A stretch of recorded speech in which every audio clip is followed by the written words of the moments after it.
So I guess we can jump. We did a lot of ends talk. So now we can jump over to Friday the 13th. And let me say, I am super, super excited to get any new Friday movie. I mean, God, it's been 2009. What is that? 13? Has it been 13 years now since the last one? Yeah. So it'll be 14 years if this movie comes out next year. So basically, it's a small little blurb, I guess, on Sean Cunningham's Cameo. He had something there about next year a new Friday movie will be coming out. You know, he didn't say will be coming out, but he was saying, creator of Friday the 13th, 12 movies, and then 2023, a new movie. What do you read into that? Well, so I have the benefit of speaking to my friend. I would call him my friend at Bloody Disgusting, Brad Miska. He's told me I'm allowed to use his name. He gives me all the scoops. I've built a relationship with the guy. And so we were talking about this a couple weeks ago. We were messaging back and forth. And I said, hey, man, like, because when they first reported that Roy Lee thing, saying, I think we'll have news on that by year's end, I reached out to Brad and I said, hey, what can you tell me behind this? Is this BS? And he replied with the shrug emoji. And I replied with the gif of Frodo saying, all right, then keep your secrets. And he replied and said, LOL, with a winky face. So there is something happening behind the scenes that people in the industry are privy to, but for whatever reason, they're not ready to talk about it yet, or they're not allowed to talk about it yet. And I would assume that's probably because of one thing and two people.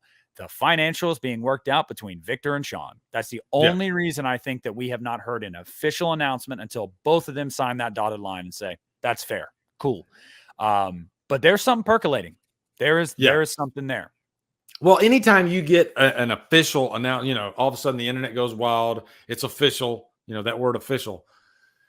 Know that there's been probably 6 months of prep before that date, I can use like my favorite band Tool as an example. When they put out Fear Inoculum, their last album, you can see on the Joe Rogan podcast, you got Maynard on there and he's talking, he's literally texting out a tweet, the official tweet that, Tool going to Spotify and iTunes and all this stuff. And the new album drops on this date. And he said, Joe Rogan's like, why are you doing this now? He's like, because I finally can do it. Because everybody has to be on the same page and you can't put the official word out there until, it's approved. And so this is something that he had been holding on to for like, let's say 6 months or something like that. So by that time you're like, oh my God, please, let's get it out. So my guess would be that people probably got in a room, quite a while ago.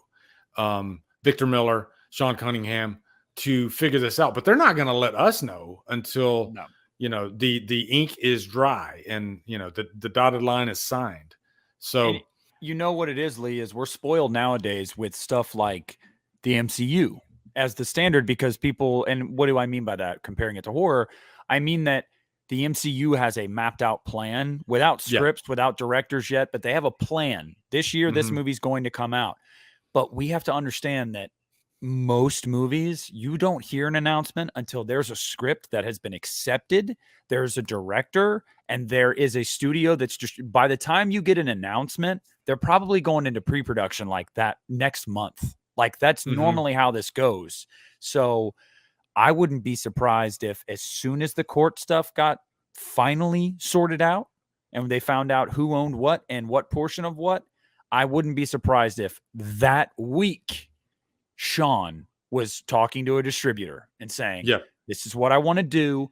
And I'm sure it wasn't Sean and Victor meeting face to face. It was probably lawyers. And that's going to be where it all comes down to is who gets what percentage of the money. And we got to get them both to agree. And if they both sign the deal, they can use whatever and, let the financials work themselves out. What I will say, and I'll get that super chat DM in just a sec. If you read into this news and that little blurb that he wrote on his Cameo, when you're stating that a movie is coming out next year, what does that tell you? That tells me that a story's already been hatched Maybe even people have been cast, because you know how long of this process is of getting a movie made, and you know the road of getting acting talent for getting the story laid out. It's a process, you know, and you have to do everything in order.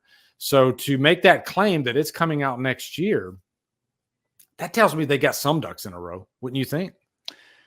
That would tell me that they know they're going to be shooting like pretty soon. Because usually if a movie, put it in perspective, guys, Halloween started shooting in January and it's coming out in October. If they planned on Friday, especially coming out, I would assume late summer next year, maybe the fall, but that would mean that they're probably going to go in front of cameras before year's end. So, I mean, we'll see. Maybe it's Sean being a little too hopeful. Maybe the preliminary, discussions have been going well, and he thinks, hey, this is really going to happen, and then a wrench could get thrown in it, at the end. Who knows?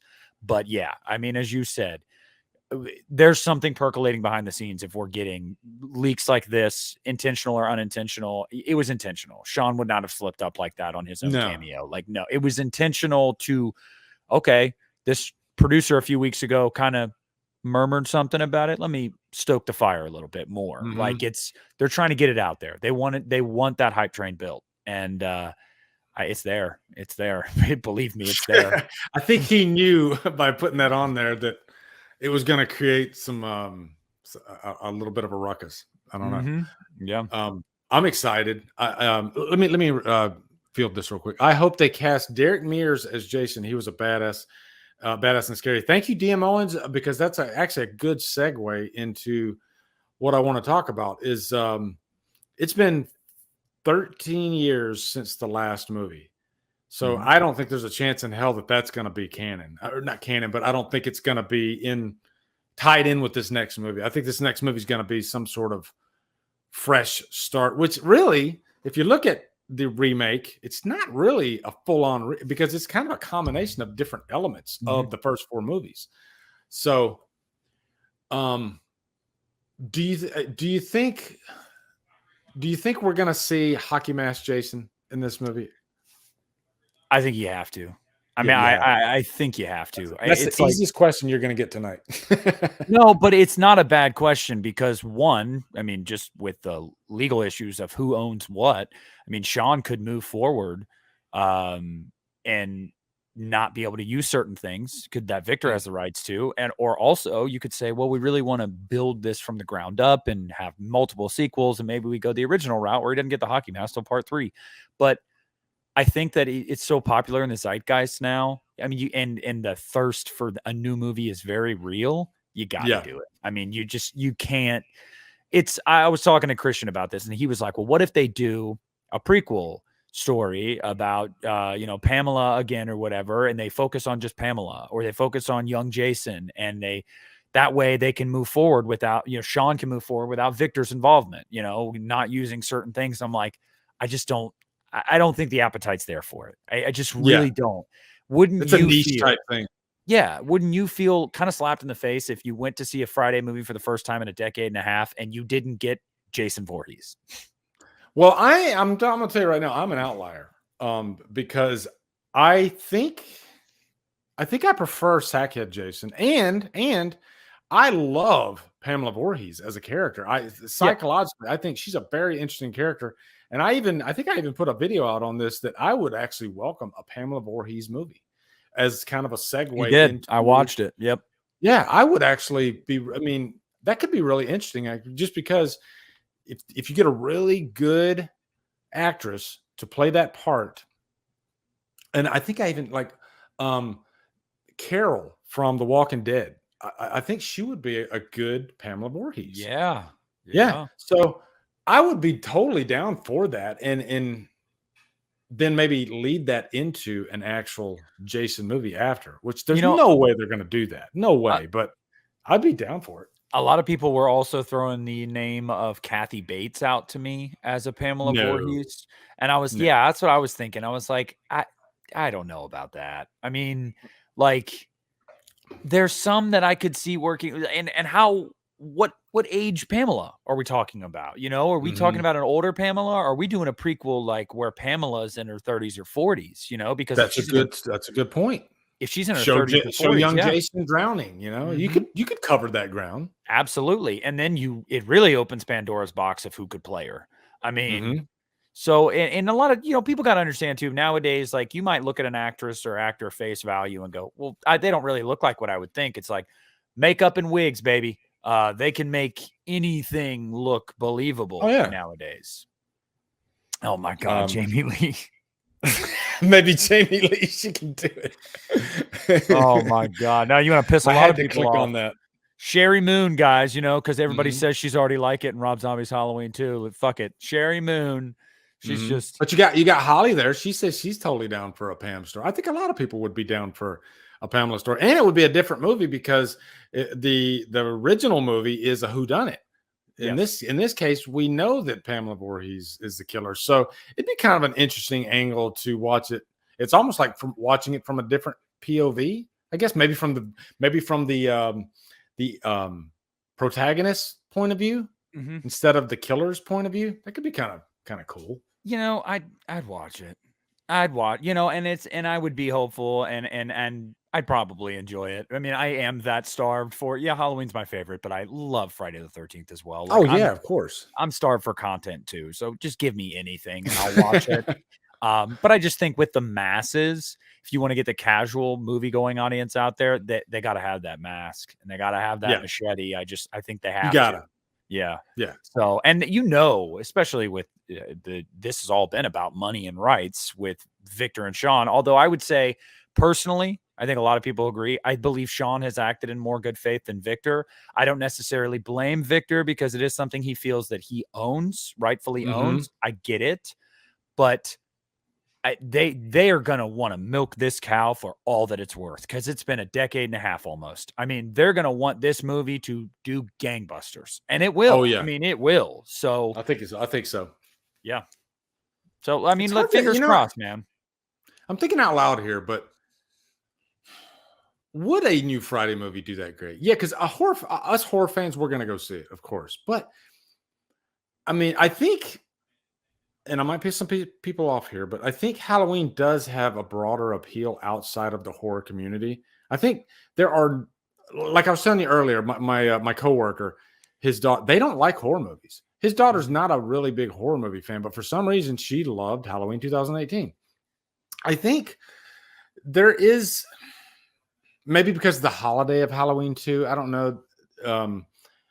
It does tend to reach out to an audience that might not necessarily like horror. Whereas I think Friday might be a little bit more niche. Now I could be wrong. I could be way off here, but if the trailer comes out, this is how important trailers are. If a trailer for a new Friday movie comes out and it looks like shit, I don't know. And also before I give it to you, also, I think there's a chance given in this current landscape, a new Friday movie might go straight to streaming on Paramount Plus. That's a possibility. I mean, we did it with Predator. It happened. So I think it's a possibility. If they don't believe in this movie, it goes straight to Paramount Plus. And then what does that leave us? Well, I mean, to answer that, I think you should not move forward with anything if you don't believe in it. You know what I mean? Like, and Prey should have gotten a theatrical release, and I loved Prey. And and Orphan First Kill should have gotten a wide theatrical release, not just a super limited one, because I really enjoyed that as well. It was fun. Yeah, it was a blast. I mean, it was campy, it was fun. But I mean, the way I look at it is like, I think part of what you're saying, Lee, is, and this might be wrong, but I think like to the casual moviegoer, Friday the 13th has always been a little more risque, or has seemed a little more risque. Kids, teenagers, parents are more likely to let their teenager go see a Halloween movie with Jamie Lee Curtis. It's Jamie Lee. Everyone knows Jamie Lee. It's like everyone knows that white mask. Everyone knows that Halloween theme. I've always said Christian thinks that Friday is the most popular franchise. I said, I won't necessarily say you're wrong, but I will say the most popular thing of any of these franchises is the Halloween theme. That is it's lived on through generations. Everybody knows that song. My 2.5-year-old says that's Michael Myers' song when he hears it. Like, it's just a thing. So it's close. It is definitely close. They're both huge. But Halloween 2007 opened really well and really kicked in Mhm. the door of the remake craze, and Friday opened bigger. So I'm Yeah. like, That's a good point. If Friday went to theaters exclusively and the trailers did not look like shit, and it was adult Jason with the mask, I could see it doing 200 million worldwide. I really, really could. I mean, What do we need to see in a trailer for a Friday movie? What do we need to see? We need to see, obligatory someone swimming in the lake scene. Obligatory Jason standing in the distance with the machete at his side in the woods. We need to see some brief glimpses of carnage, like similar to what Kills was. Kills, remember how you felt when you watched that first trailer of Halloween Kills. What did you come away with more than anything? Oh my God, this is going to be insane. People are going to die. Coming out of that freaking house with the fire and the firefighters.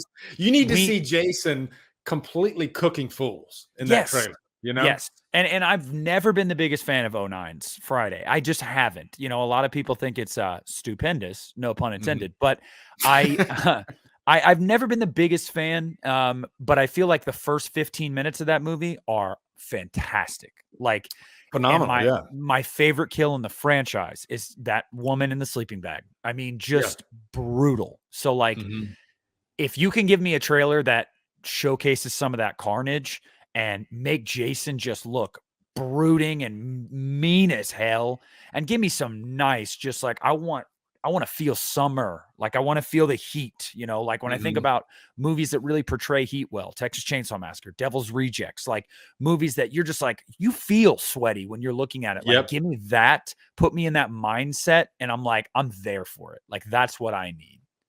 I like, of course, just the setting too. Like, everybody loves camp in the woods. And the last Friday movie, one thing they did get great, they nailed, was Derek Mears. I mean, wow. You could almost compare that Jason to Rambo. I mean, it's pretty much the same type deal. Yeah. I mean, he's just slaying through it. Derek Mears really killed that role. So it wouldn't be a bad thing if they brought Derek Mears back. He'd jump at it, I'm sure. No, and I mean, dude, what were we saying in 2018 when we heard about James Jude Courtney? We were like, who? What? Like, who's this guy? And then, like, James Jude comes on screen as Michael, and by the time that movie's over, you're like, you are the master. Like, I don't know what else to say. It's like, it's casting for these people. We overthink it sometimes, and it's like, it's just like, especially behind a mask, like, as long as you're physically imposing and you've got the traits, the little character traits that these nameless, faceless villains have, you can knock it out of the park, man. I mean, you really can. So I'm open to that. Think about it this way. James Jude Courtney was so good as Myers in 2018, using that as an example. This is a movie that had Nick Castle, and nobody cared after they saw that movie. That's insane to me, because remember when it was announced that Nick Castle was going to be in this movie, everyone was like, whoa, holy shit, the original freaking The Shape, he's going to be in this movie? By the time you watch the movie, you're like, damn, James Jude Courtney slayed. I mean, you're freaking competing against Nick Castle. Of course, Nick Castle had one little, but what I'm saying is nobody was saying, damn, I wish Nick Castle would have played in that whole movie. No, I think that this might be blasphemous, and I'm glad that I'm not the only person. Christian and I are both in this boat. I do believe that James Jude is Michael Myers at this point. And he is. I have said this iteration of Michael Myers, especially what you saw in Kills, I think he could absolutely put up a fight with Jason. I do. I mean, beforehand, Tyler Mane as well. But like for the first 8 movies, I was like, Michael's great, but I don't know. Jason would probably mess him up. Now I'm like, this Michael could put up a fight. That scene at the end of Kills, when he goes against all the freaking mob and just, he lets them beat his ass, and then he gets up and, okay, now it's my turn. And he just completely slays every one of them. That guy could go against Jason. We're not saying he'd win, guys, but he could put up a fight. Okay? Like,